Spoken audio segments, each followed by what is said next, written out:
ప్రియమైనటువంటి దేవుని బిడ్డలారా, ఈరోజు తెలియనటువంటి శ్రీసభ యేసుక్రీస్తు వారి యొక్క మోక్షారోహణ పండుగను కొనియాడుచున్నది.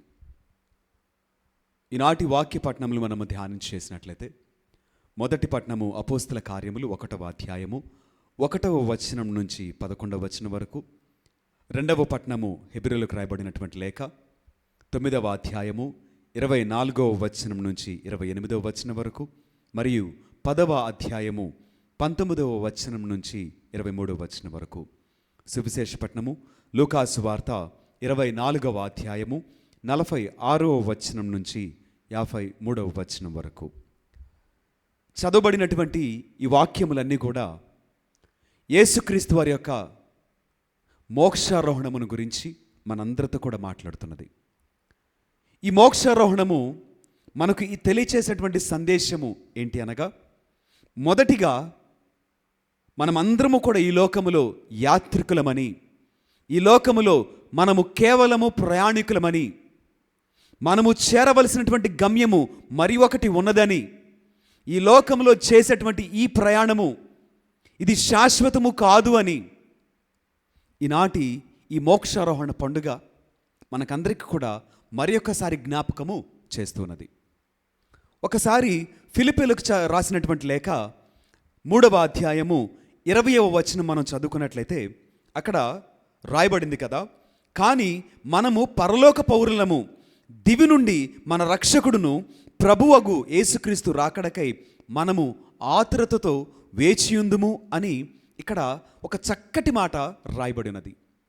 ఈ వాక్యములో మనమందరము కూడా పరలోక పౌరులమంట. మన పౌరసత్వము ఈ లోక సంబంధమైనది కాదు, కానీ మన పౌరసత్వము పరలోకమందున్నది. ఆ రాజ్యమునకు చెందినటువంటి వారసులము మనము అని దేవుని వాక్యము మనందరితో కూడా మాట్లాడుతున్నది. ఈ లోకములో ఒక మనుషుడు ఒక దేశమునకు సంబంధించిన వాడని, తనకు ఇవ్వబడినటువంటి ఆధారాలను బట్టి ఆ మనుషుడు తనను తాను ఒక దేశమునకు చెందినవాడిగా నిరూపించుకున్నటువంటి అవకాశము ఉన్నది. మరి దేవుని వాక్యము ప్రకారముగా ఒక విశ్వాసిగా నీవు పరలోకమునకు చెందినటువంటి పౌరసత్వము కలిగిన వ్యక్తివని, పరలోక పౌరుడు అని వాక్యము సెలవిస్తుండగా, మరి నీ జీవితంలో ఎటువంటి ఆధారాన్ని కలిగి ఉన్నావు? మరి నీవు చూపించగలిగినటువంటి ఆధారాలు ఏంటి?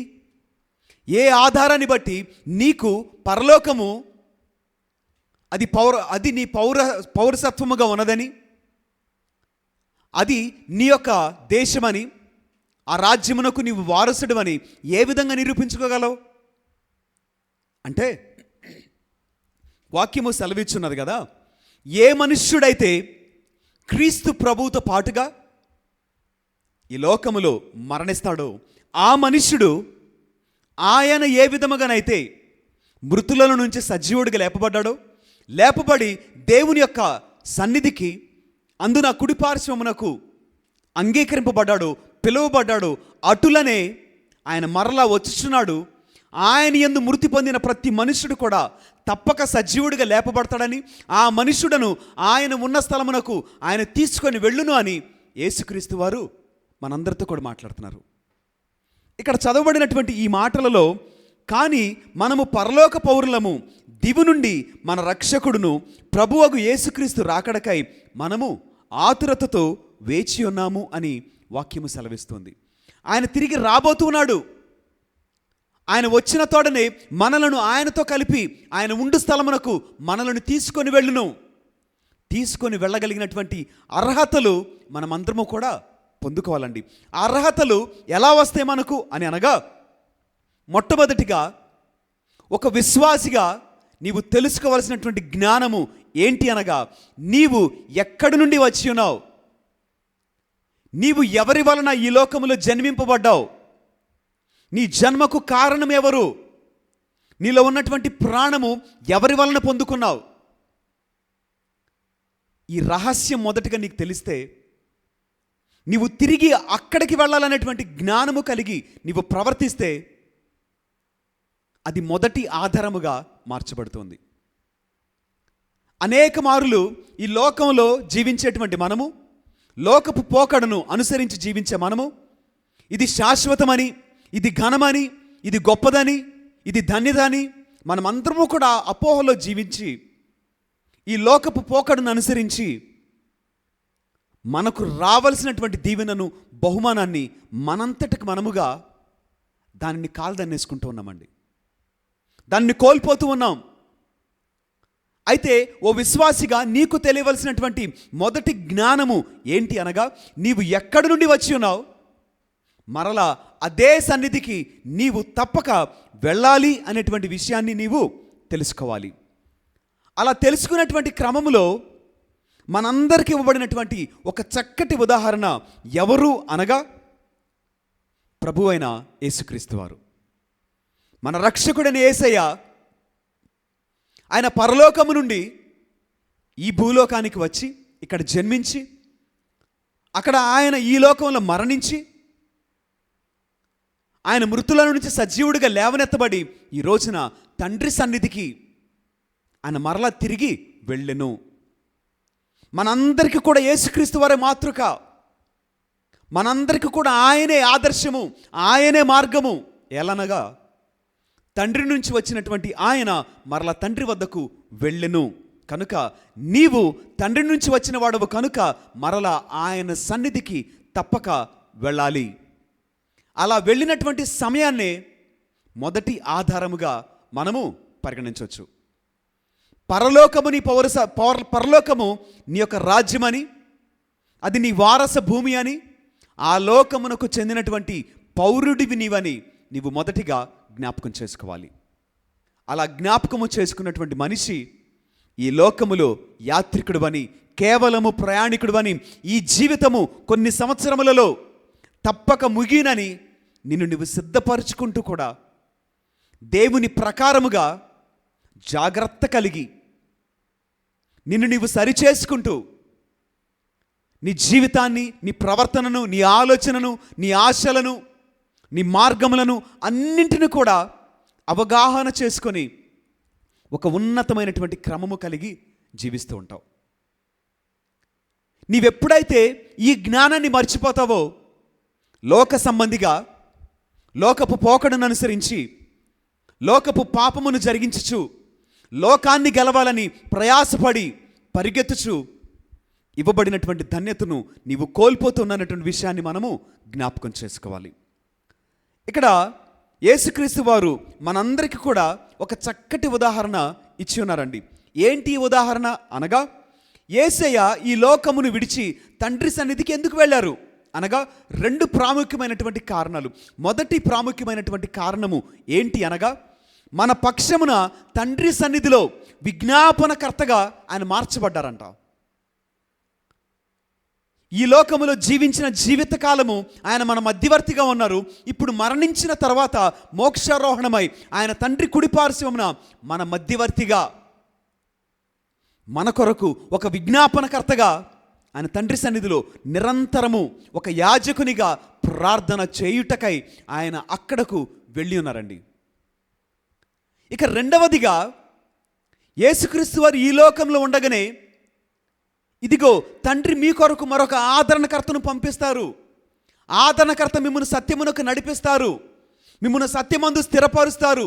నేను మీకు బోధించిన సమస్తమును గురించి ఆయన మీకు మరలా జ్ఞాపకం చేస్తారు అని యేసుక్రీస్తు వారు ఇచ్చినటువంటి వాగ్దానము నెరవేర్పునకు మార్గమే మోక్షారోహణము. యేసుక్రీస్తు వారి లోకమును విడవకపోతే ఆదరణకర్త రాడు అనటానికి ఎటువంటి అపోహ దీంట్లో లేదు. యేసయ్య విడిచిన వెంటనే మనము ఒంటరిగా ఉండకుండా నిమిత్తమై తండ్రి ఆదరణకర్తను, పరిశుద్ధాత్మ దేవుడిని మనందరికీ కూడా ఆయన అనుగ్రహించి ఉన్నాడండి. మోక్షారోహణం అనేటువంటిది మనందరి కొరకు విజ్ఞాపన చేయుటకై, రెండవదిగా మన నిమిత్తము ఆయన చేసిన వాగ్దానమైనటువంటి ఆదరణకర్త పరిశుద్ధాత్మ దేవుడు ఈ లోకమునకు రావలసి ఉన్నది అని మనము జ్ఞాపకం చేసుకోవాలి. ఇక్కడ ఒక మనుష్యుడు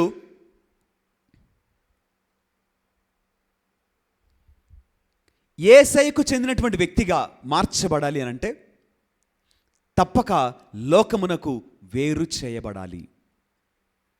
లోకమునకు వేరు చేయబడకుండా నీవు ఆయనకు చెందినవానిగా మార్చబడవు. ఆయనకు చెందినవానిగా నీవు మార్చబడాలి అంటే ఈ లోకములో నీ జీవిత విధానము ఎలా ఉన్నది మొదటిగా తెలుసుకోవాలి. నీ యాత్ర ఎలా ఉన్నది? నీవు చేసినటువంటి ఈ యాత్ర రానున్నటువంటి జీవితానికి నాందిగా మార్చబడుతోంది. ఇక్కడ నీవు చేసినటువంటి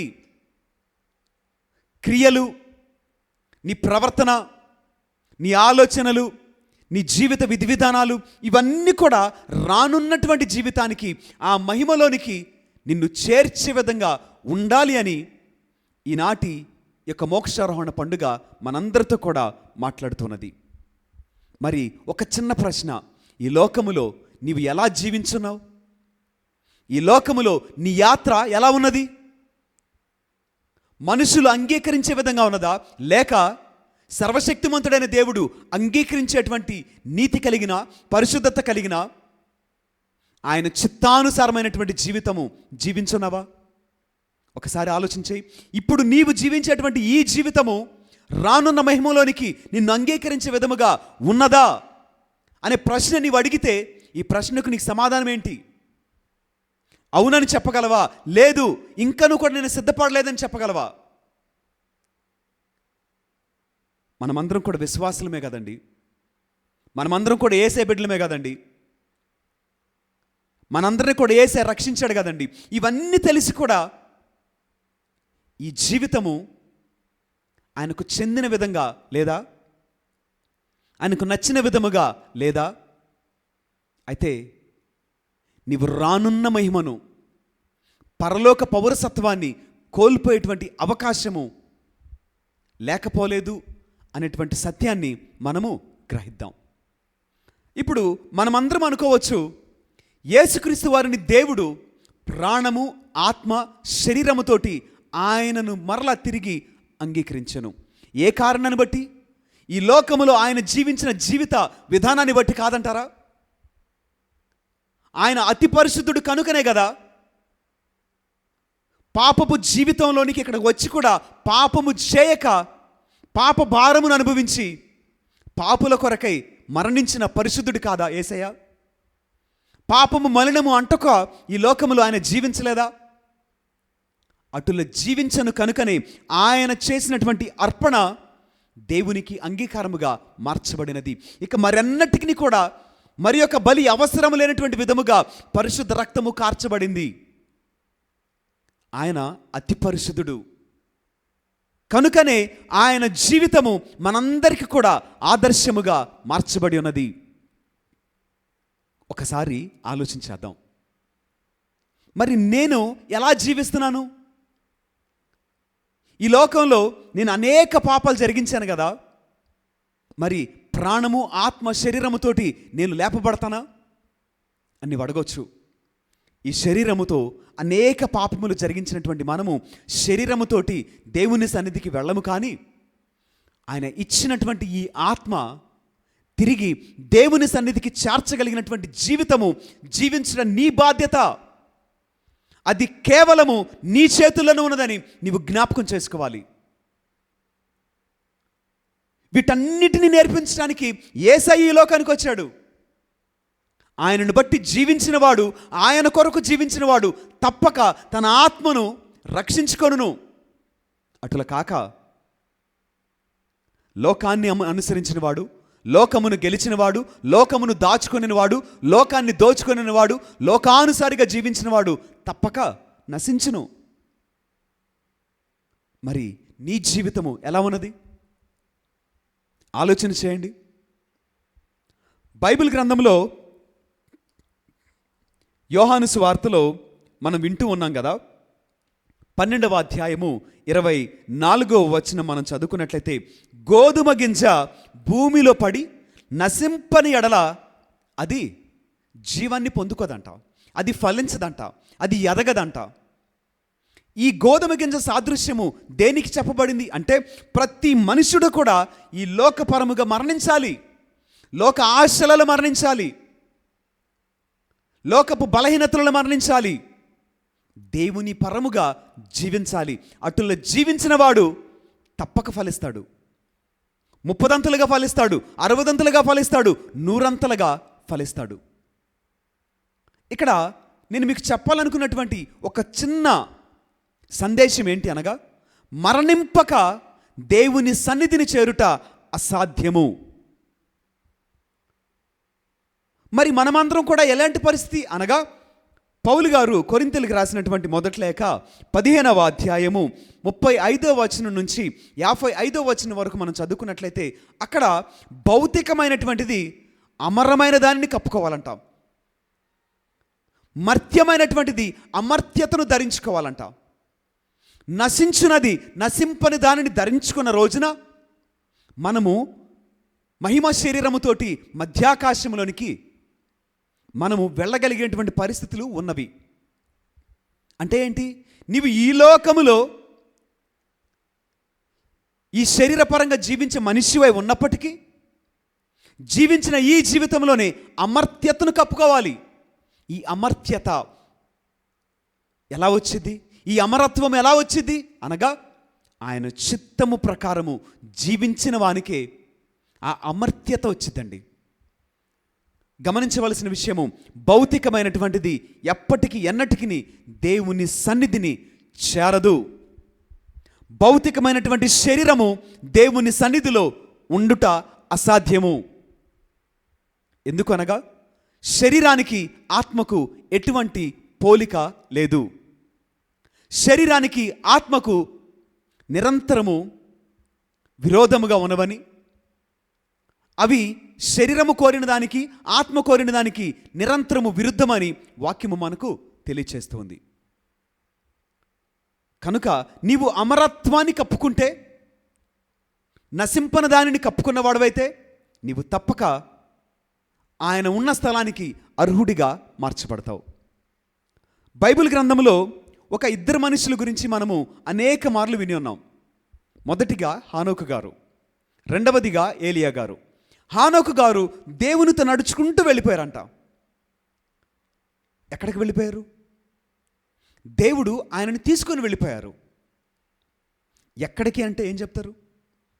అనేక మంది అంటారు కదా, పరలోక రాజ్యం తీసుకెళ్లారు అని అంటారు. పరలోక రాజ్యంలో ఎవరున్నారండి? సర్వశక్తిమంతుడైన దేవుడు ఉన్నాడండి. భౌతికమైనటువంటి ఈ శరీరము, భౌతికమైనటువంటి నేత్రములు, భౌతికమునకు సంబంధించినటువంటి ఏది కూడా ఆ స్థితిని చేరుట అసాధ్యము. అది కుదరనటువంటి పనండి. ఏలియా గారు కూడా భౌతికముగా అగ్ని రథముల చేత కొనుపోబడెను.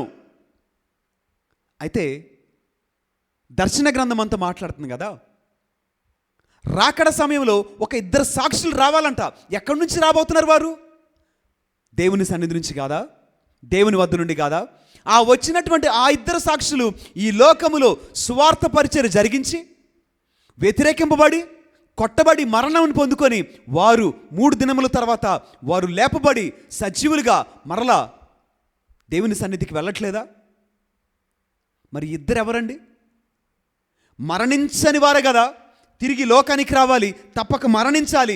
మరణించినటువంటి వారిని దేవుడు మరలా పునర్జీవులను చేసి వారిని అంగీకరించేది అప్పుడే కదా.